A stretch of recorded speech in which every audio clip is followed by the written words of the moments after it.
मुद्दा होगा, जब भ्रष्टाचार है नहीं तो कहां से होगा। मैं एक प्रश्न पूछ रहा हूँ, भ्रष्टाचार ही नहीं है बीजेपी।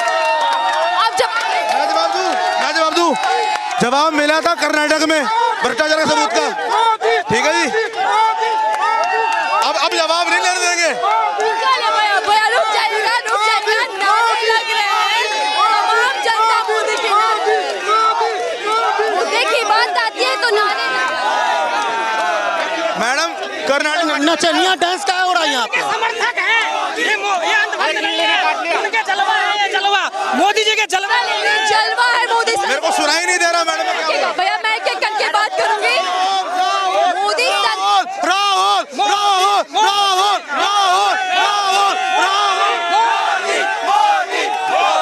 राहुल जनता फिर से माहौल बना चुकी है, क्या लगता है? हम लोग यहाँ पे यूथ फेस्टिवल खेल रहे हैं क्या? इंदिरा गांधी के टाइम में ही पूरे विपक्ष को बगैर कहे जेल में डाल दिया था, बगैर कहे, जिसमें कि नीतीश कुमार भी शामिल थे, लालू यादव थे, अटल बिहारी वाजपेयी थे, लाल कृष्ण आडवाणी थे। ये सारे विपक्ष को एक साथ जेल में डाल के रखा था। सबसे बड़ी विपक्ष की हत्या 77 में हुई थी। आज भी वही हो रहा है, तो सरकार ये भी जाएगी। जनता ने उस टाइम नहीं माफ करा था, आज भी जनता माफ नहीं करेगी। मैं आपको भविष्य बता रहा हूँ ना, आप भूतकाल बता रहा हूँ, मैं आपको भविष्य बता रहा हूँ। बीजेपी का 24 का चुनाव है, ऐसे में जनता के मुद्दे क्या है और जनता की राय क्या है, बातचीत कर लेते हैं। मेरे साथ तमाम लोग जुड़ चुके हैं। सर मेरे साथ है, उनसे बात कर लेते हैं। सर क्या कहेंगे, पीएम मोदी के वादों में, नारों में कितना दम है? पहले भी चुनावों में वादे किए थे कई, क्या वादे पूरे हो पाए? वादे तोड़ने के लिए होते हैं जी, ये बात हमसे ज़्यादा नेता अच्छी तरीके से समझते हैं, चाहे वो कोई सी भी सरकार की हो। और केंद्र में बैठी हुई सरकार वादों की जगह अगर इरादों से काम करे ना, तो काम जल्दी होंगे और ज़्यादा बढ़िया होंगे। लेकिन अभी भी कह रहे हैं कि सौगंध मुझे इस मिट्टी की, भव्य भारत बनाना है, और वो तभी मुमकिन है जब सत्ता में बीजेपी सरकार रहेगी। 25 साल बाद विकसित देश कहलाएगा भारत। घर में नहीं है दाने, अम्मा चली बनाने, ठीक है जी। घर पे आप 80 करोड़ आदमियों को ऑन रिकॉर्ड 5 किलो राशन पर जिंदा रख रहे हो पूरे महीने के लिए, जो पॉसिबल नहीं है किसी भी तरीके से, ठीक है जी। और आप कह रहे हो भव्य भारत बनाना है। अगर आप 20,000 की सैलरी ले रहे हो और अगर आपके सर पे खर्चा ही 18,000 रुपये का है बेसिक नीड का, तो आप पहले 18,000 का खर्चा करोगे कि पहले 20,000 रुपये का फैशन की किट ला के रखोगे? भव्यता कैसे आएगी? भूखमरी तो खत्म हो। जिस राज्य में चुनाव हो रहे हैं वहाँ की जनता खुल के बोल रही है। कर्नाटक में 40% चुनाव, 40% करप्शन आई, MP आते आते 50% हो गई, दिल्ली आते आते कहीं ऐसा ना हो कि यूपी आते आते 90% हो जाए। राहुल गांधी एक बड़ा बयान फिर से दे रहे हैं कि बीजेपी को वोट देंगे तो अडानी की सरकार बनेगी। क्या लगता है कि मोदी सरकार उद्योगपतियों की सरकार है? देखो जी, मैं इस बारे में कोई कमेंट नहीं दूंगा, क्योंकि उन्होंने सिर्फ एक शब्द बोला था, राहुल गांधी ने, मोडानी, और उसके बाद उनकी सदस्यता चली गई थी। मेरी तो कोई सरकारी दरबारी पहुंच भी नहीं है, मैं कहाँ जाऊंगा दुनिया में, मैं नहीं कुछ बोल रहा इसके ऊपर। ये क्या डर का माहौल है? उनके खिलाफ बोलता है, या तो ईडी बुला लेती है उनको, या CBI बुला लेती है, या उसकी आज राज्यसभा के अंदर जो विपक्ष का चेहरा था, या विपक्ष के अंदर कोई आवाज़ उठाने वाला था इन गरीब लोगों की, आम लोगों की, उनकी कोई आवाज़ उठाने वाला था, संजय सिंह जी को, उनको जेल में कर दिया। अब भाई साहब भी सही कह रहे हैं, राहुल गांधी की सदस्यता चलेगी, इनका कोई काम चला जाएगा। मैं भी अगर उनके खिलाफ बोलूँगा तो मेरा भी हो सकता है मैं राजस्थान पहुँचूँ या न पहुँचूँ। ये हालत है मैडम आज लोकतंत्र के अंदर। क्या कहना चाह रहे हैं कि सरकार का कोई विरोध करेगा, खामियां गिनवाएगा तो उस पर एक्शन हो जाएगा? बिल्कुल इलेक्शन हो रहा है मैडम, देखो आप। ये नाजिज्म है मैडम, ये नाजिज्म है, ये लोकतंत्र नहीं है, डेमोक्रेसी नहीं है। लोकतंत्र के अंदर सबसे पावर होती है अपोजिशन की। जो कोई लॉ लेके आते हैं, कोई संशोधित होता है, उसके अंदर सबसे बड़ा पक्ष होता है सामने वाले का। जब सामने वाला ही नहीं होगा, तो महात्मा गांधी जी ने कहा था, अगर लोकतंत्र के अंदर अपोजिशन मजबूत नहीं होगा, उस देश का या उस विश्व में किसी भी देश के अंदर वो लोकतंत्र पनप नहीं सकता।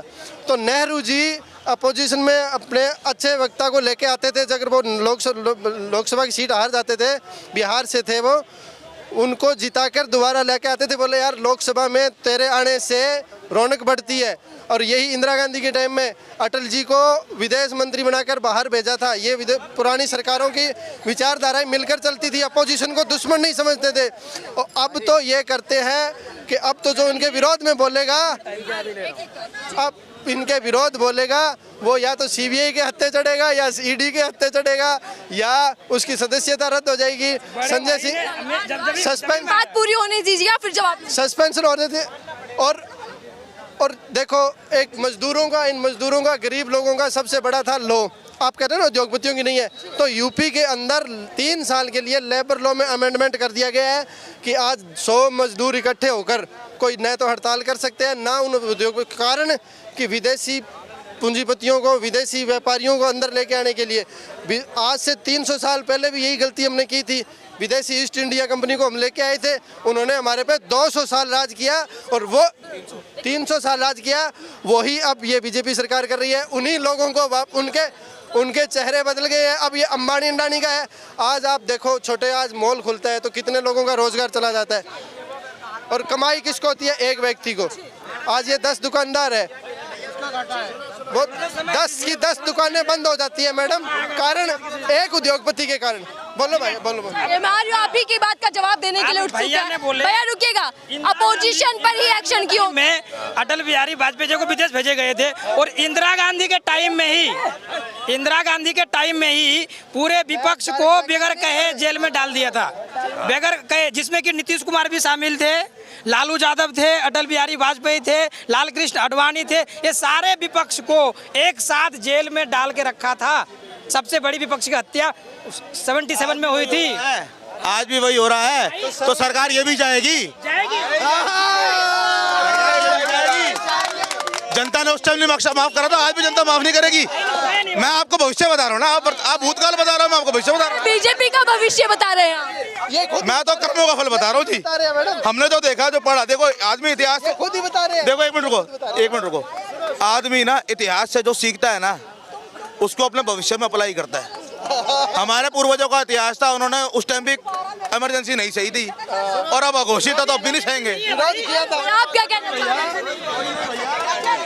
अभी कोई इमरजेंसी नहीं है उस तरह का और भविष्य में होगा भी नहीं। सबसे बड़ी इमरजेंसी विपक्षी नेता तो कह रहे हैं कि अघोषित आपातकाल है भैया। नहीं है, अब तो आप एक्शन से विपक्षी नेता, मैं ये कह रहा हूँ सबसे पहले पक्ष में नेता, विपक्ष का जो गठबंधन है ये सही नहीं है। अब पूरी सुन लो ना, अगर देखिए मतलब कि मोदी सरकार जिंदाबाद, पूरी सुन लीजिए कि नेतृत्व करता होनी चाहिए।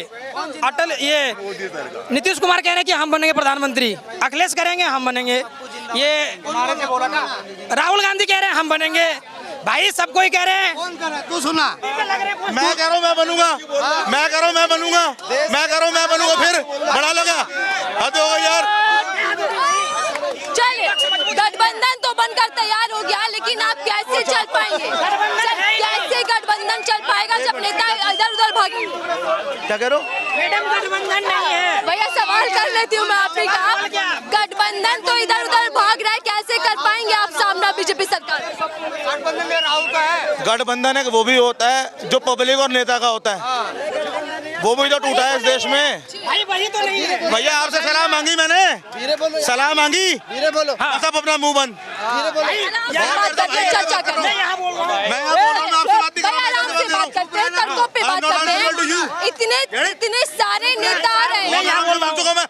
चलिए भैया, कोई बात नहीं। इतने सारे नेता एक साथ आ रहे हैं और आप कह रहे हैं नेता नहीं है। मैंने बोला कि विपक्ष में गठबंधन नहीं है। केजरीवाल कह रहे पंजाब में हम अकेले लड़ेंगे, ठीक है? भैया, लोकसभा के लिए गठबंधन हुआ। ऐसा थोड़ा ना होता है, ऐसा थोड़ा ना होता है। गठबंधन का मतलब गठबंधन होता है। अब ऐसा नहीं कि हम बनेंगे। विपक्ष मजबूत नहीं है कुल मिला के। मोदी सरकार कहती है कि गठबंधिया गठबंधन है, ये भ्रष्टाचारी एक साथ है और इन पर गारंटी दे रहा हूँ कि कार्यवाही है। सरकार भी तो घमंडी है मैडम, सरकार भी तो घमंडी है। घमंड इतना है कि हमारे 735 किसानों का इन्होंने इस बॉर्डर पे, ये बड़ा परेशान है, कह रहे हैं हम अभी आए हैं।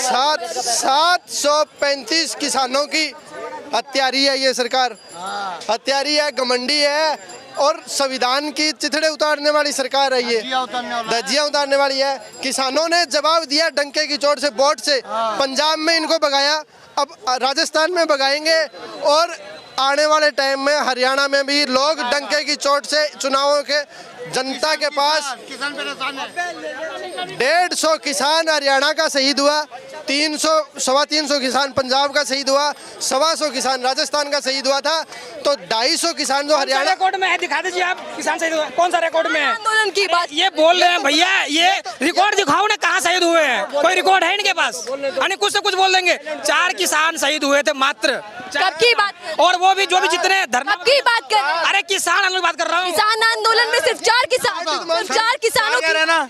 और भारत सरकार ऑफिशियली क्या कहती है कि एक भी नहीं मरा। फिर भारत सरकार ऑन रिकॉर्ड पेपर में क्या कहा गया हुआ है? पेपर रिकॉर्ड क्या कहता है? एक नहीं मरा।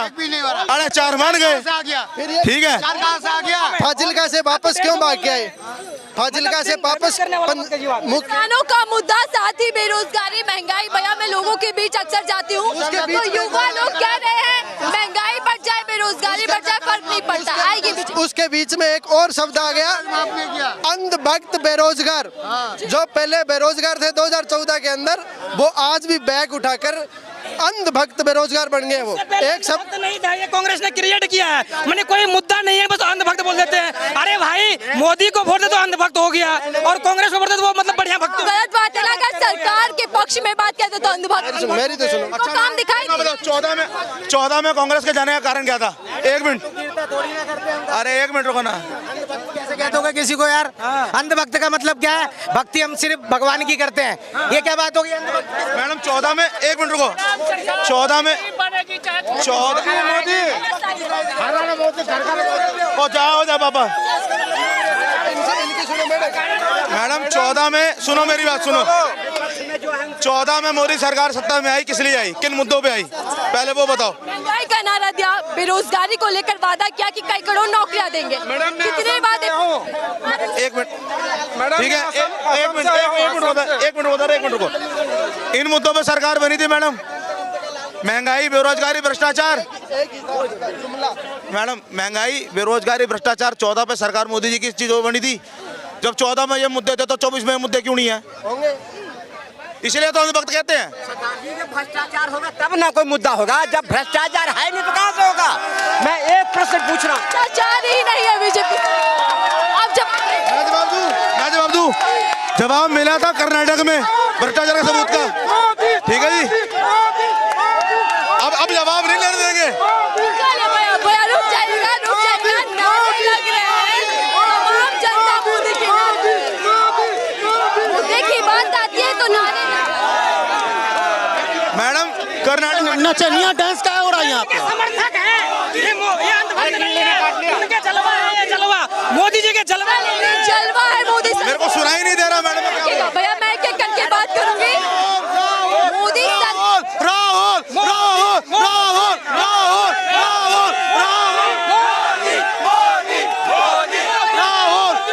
जनता फिर से माहौल बना चुकी है। क्या लगता है? हम लोग यहाँ पे यूथ फेस्टिवल खेल रहे हैं।